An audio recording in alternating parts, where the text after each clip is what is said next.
Pippo, la tua serata è iniziata dopo 19 secondi parando un tiro diretto così veloce, non me lo ricordo. Mettiamolo un po' sul ridere, è stata veramente una serata impegnativa per te. Sì, buonasera a tutti. Diciamo che giocare contro il Correggio è molto complesso perché secondo me è la squadra che applica uno sport, un hockey migliore della Serie A2 come ritmo, come intensità, come giocatori, quindi già iniziare così è stato un po' complesso, però alla fine è andata bene la partita, abbiamo giocato un ottimo primo tempo, un secondo forse un po' meno, un po' più contratti nei primi 10-15 minuti, poi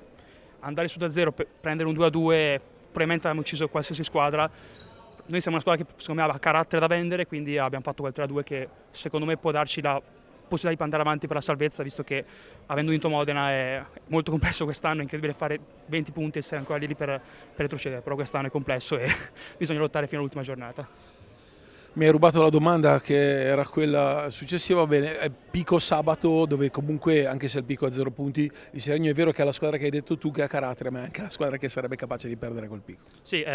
questo sicuro ce la siamo metti nello spogliatoio che col Pico sarà la partita più complessa della stagione perché vincere contro Correggio, che comunque è secondo in classifica, penso matematicamente o quasi, e poi andare a Pico, il rischio di rilassarsi c'è e comunque abbiamo fatto alti e bassi questa stagione veramente elevati perché fare 5 risultati consecutivi nella prima parte, poi andare a perdere con Montecchio, perdere poi 3-4 partite di fila, quindi andiamo là per fare i 3 punti perché ci servono, altrimenti ci vediamo rischiati ancora un'altra volta, però bisogna stare attenti perché il Pico comunque l'orgoglio ce l'ha ancora, non è finito la stagione, quindi è giusto rispettare il Pico e andare là però senza aver paura. Ok, grazie Pippo.